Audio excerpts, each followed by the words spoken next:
And we're live. Well, hello, everyone. I gotta stop saying hello. I know about the spell. Now that I know better, I gotta do better.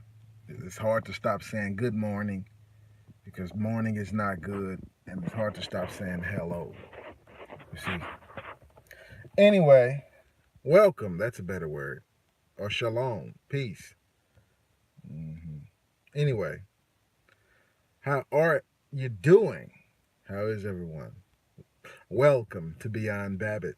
This is your host, Brian Anthony, reporting for duty. And I just been, it's been a lot going on in my life, in the world, in my mind, a lot of thoughts. So I watched a couple of Pastor Dowell's videos from Straightway Church. And he's been making a lot about, it's been spread out over an amount of time, but the MGTOW, the men going their own way, uh,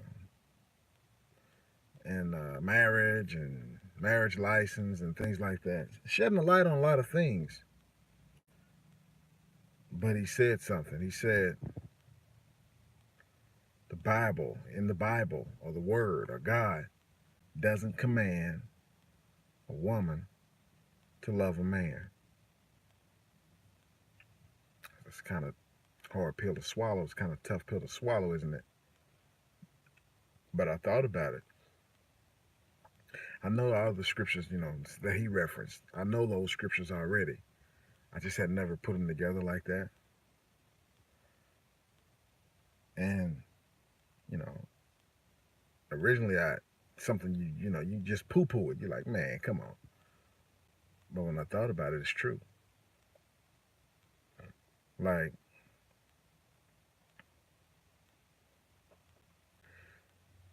in Genesis, after the fall, see, woman was created from the rib of man, of Adam. And then the two, marriage of the two become one flesh. But after the fall, then some of the rules changed. And one of the things that God told the woman is, your desire should be to your husband, and he shall rule over you. That was the last thing he mentioned on that. So you go throughout the rest of the scripture without any other, mm, until you get to Paul, who really just breaks it down um, in the New Testament. And that's where Pastor Dow was going. He was like, the man is commanded to love your wife like Christ loves the church. That's true. And when it gets to the woman, to say, women, obey your husbands. That's true. And what Pastor Dow was saying is that how a woman shows her love is how she obeys her man. That's true. See, and what happens is, I know history. I know it very well. I know different histories. I know how things originally were and how they are now, and I know what the system has done. Because really, a woman or a female child should not be raised like a male child and vice versa. They're different. They are very different, not just in anatomy, but that's physical appearance is part of the difference. But they're wired differently. They think differently. Scientists can prove this. They think with different sides of the brain, and even their speech is different. Their speech patterns are different. So you shouldn't raise them to be the same. They aren't. So it's like a female child. When she's born, she's more protected. Should be, and should be under the rulership or authority of the parents. It should be a male and female, mom and dad. Specifically, the dad. That's her first interaction with male. And maybe she has older brothers, or maybe older or younger, whatever. But they are to protect The men are taught to protect the female, the women. And it's supposed to be like that until she leaves the parents' house, the dad's and mom's house. She's not designed to just go out and be on her own and get her own house. No, she's really supposed to go under a husband. That's how it was in the past. You'd have a marriage contract, a betrothal, or something like that, and you leave your parents' house to the rulership of her husband. In other words, your chastity is in text and everything like that. It should be. You should have, you should be raised right. But the government, the state has stepped in and has usurped that authority. The devil, should I say, because the devil made the pact with the woman in the beginning. The woman was deceived. And that's how he got his way in here. That's how he got um, to usurp the authority of man because, yes, sir, because man was given dominion on earth at the creation in the beginning. And see, I believe that this creation, when Adam was placed on earth, all the fallen, the people who once were here, the beings who once were on earth before the first man was here, they were all gone. But when the woman was deceived, it opened a door and allowed them to come back and get control and get power again. Well, all right. So what happened was, and I noticed that, seeing me being an African American, or is what they call us now, um, slavery kind of messed up the hierarchy as well. Kind of messed up how things were. When you read about the Willie Lynch letter, it's a scientific experiment. They just wanted to destroy the families, see how to do that perfectly, how to make the man weak, effeminate, not manly, masculine, make the woman ahead of the man. Just really mess things up. And then in latter years, they come in and with the welfare system, the Great Society, LBJ, and they pay women to have kids and to keep and not have a man, to kick the man out. I mean, that affects children, families for generations and generations. Um, it's deep, man. It's really deep. It's really deep. I wish I had known this because I'm divorced. I'm divorced. But it's having to know because all women are not the same, and that's what the society would have you to. They have you to judge superficially. You look at how she looks, okay, and that's pretty much it. Who cares about character, you know?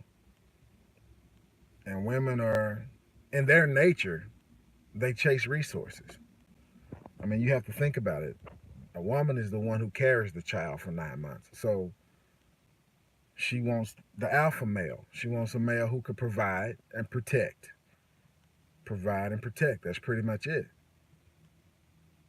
And there's a pastor in Dallas area, Bishop Campbell. He's been married longer than I've been alive. He's been married like 50 something years. And he says not much in the Bible about telling you how to pick a woman, how to get a wife. And like it does discuss the differences between a virtuous woman and the whorish woman, harlot type woman. But they're not the same. And it basically discusses some of their ways. And then in Proverbs it says their ways are movable so that they cannot be known. So that's. And so with that being said, I have to go into some other stuff with my background. Like I said, I'm divorced. So my family background, my parents have been married, you know, first marriage. All the kids are from the marriage. Uh, Except my youngest brother, my dad. but my mom raised them as well. Good morning, good morning. And so, I mean, all my life I've had different men to try to give you advice on what the qualities to look for in a woman, and how a man should be and how the relationship should be. You know, everybody has their opinion. And then I've gotten that same, well, not the same advice, but I've gotten advice from women as well, younger and older, what they think they like and what they think they want. They really don't know, because when they get all the stuff they said they like or they want, they're still not happy. And it's now, it's all starting to come together. It's the state that has stepped in, and it's basically broken it, and it can't be fixed. It can be fixed, but it's going to take some time. Like, here's another example. And it's a lot of stuff I want to get deeper on this, because I've been doing some studies. Low birth rates are plaguing the world. Are plaguing the world, and the leading low birth rate countries are starting out in like the European countries and Asian countries. But that's another story for another day. And I say that to say it's interesting how the state, because I was going to give an example about Rwanda, right, in Africa. That society is pretty much one, it's something like it's high 60 or 70%. 70% women run that country because of the massacre that happened. I know you saw the movie Hotel Rwanda. You know, they called it a genocide. I'm going to call it a UNicide, because the Hutus and the Tutsis, somebody provided the weapons, somebody started the war, somebody pit those people against each other, and somebody stood back and let them until millions have died. So mainly men died in that war, in the genocide, like in 94, something like that. Millions. There were millions that died on each side, mainly men, right? So, and it was one of the women who was being interviewed. She was like, you know, they come in and kill your family, and then a man rapes you or something, and you have a baby by the guy who killed your family. You see what I'm saying? So that's the kind of pain that they had to go through. They have a baby to replace the family, but the baby is the seed of the one who killed, you know, who slaughtered the rest of your family. It's bittersweet. You know what I mean? But now most of the males are young, so it's dominated. The government is dominated by females. The church is dominated by females. Even the boxing and the sports, the athletes, everything is dominated by females. The females do the brick masonry, you know, building the buildings and the construction work, and taxi cab drivers, whatever you can think of, the jobs that you may, you know, usually just haphazardly just be like, oh, that's a man's job. Women are doing it because there were no men. All the men died. So now there is a new generation of men coming, and you have to wonder, man, because to be honest, a woman can't teach those boys to be men. They can, you can't teach them to think like a man or behave like a man. You can only teach them what you think, your version of what you'd have a man to be like. You know, you could only show them that. But those women, I mean, with them having to step out of the role of being a traditional woman and step into a man's place, I mean, doing brick masonry and stuff like that, construction work. I mean, how is a man, if they were to get married, say some man coming along, how is he gonna? Because that's what you would call a strong woman. How is he gonna? She just can't. She's not gonna all of a sudden just be like, okay, I'm gonna take the back seat now, and I'm gonna take the back seat now and let you be the man, and me be the woman. So That's kind of that was kind of forced on them. But here in the West, it's a choice. It's an option. They call it liberty. They call it freedom. They call it what you call it, gender equality and stuff like that.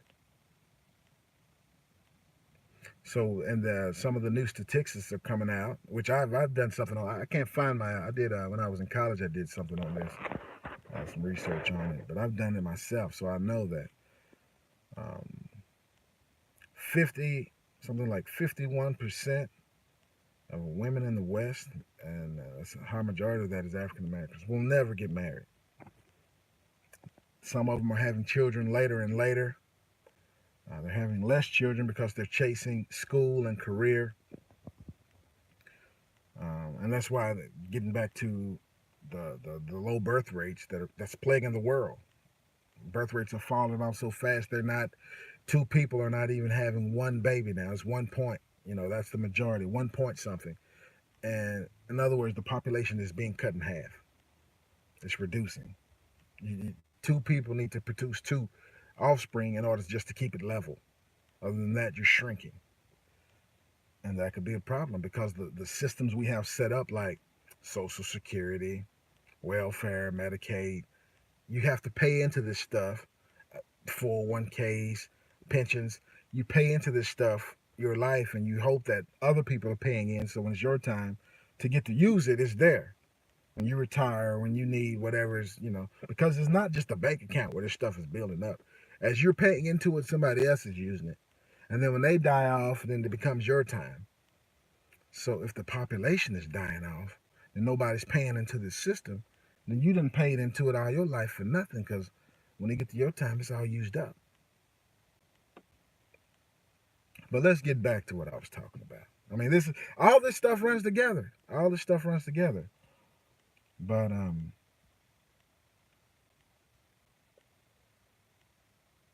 so it's true that nowhere in Scripture a woman is commanded to love a man.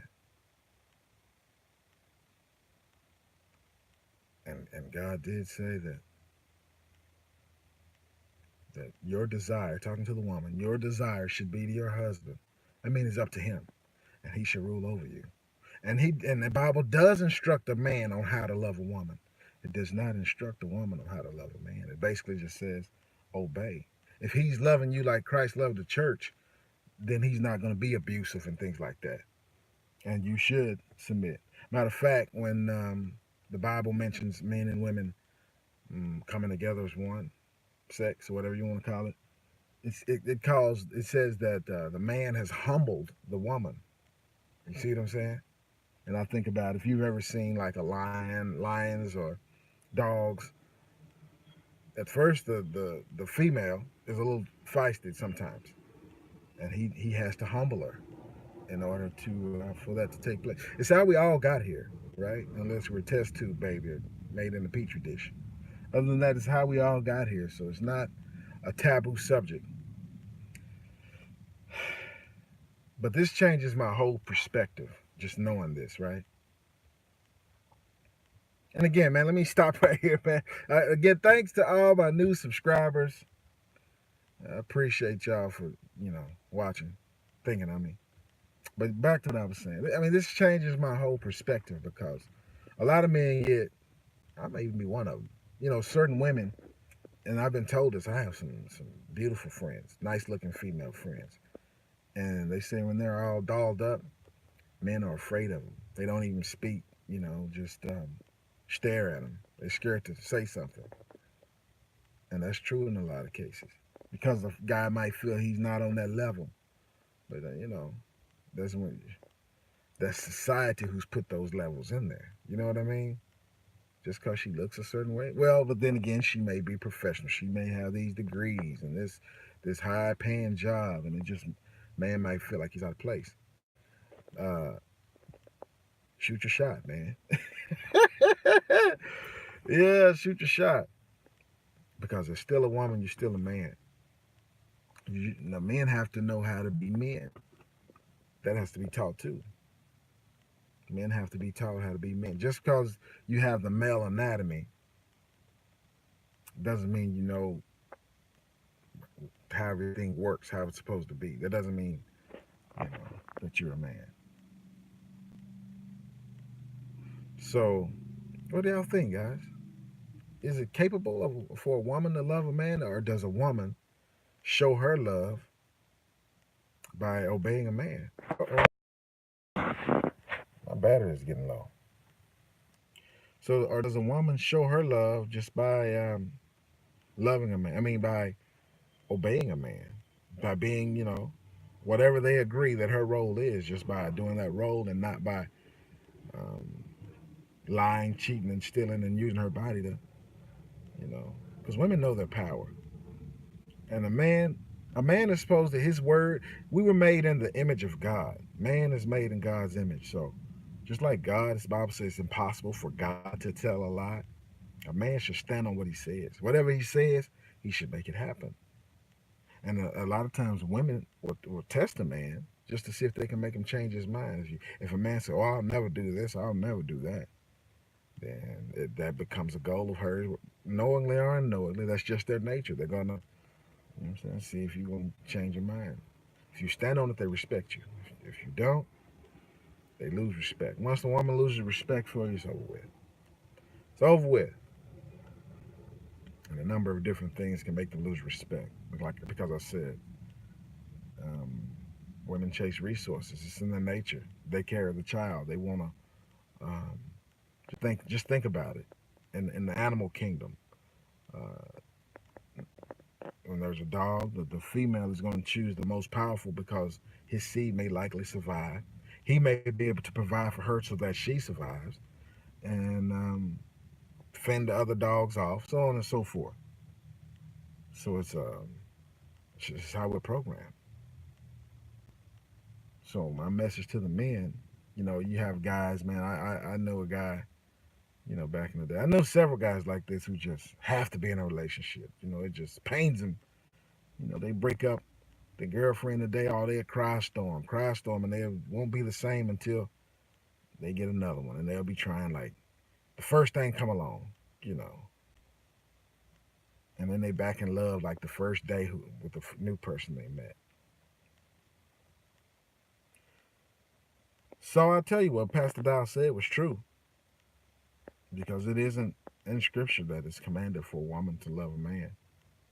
So what do you guys think on this one, guys? What do you guys think? Leave a comment, like, share, subscribe. This was just something, a topic that's on my mind, because right now, like I said, I'm divorced, and I plan on jumping the broom again, but it's a lot more things that, because, man, divorce will tear you up. Will tear you up. You got to start over from rock bottom. You know what I mean? So it doesn't make you anxious to go ahead and do it again. When you get the short end of the stick, you get a raw deal like that. But, I'm still learning. Anyway, leave a comment down below. Beyond Babbitt, your host, Brian Anthony, over and out.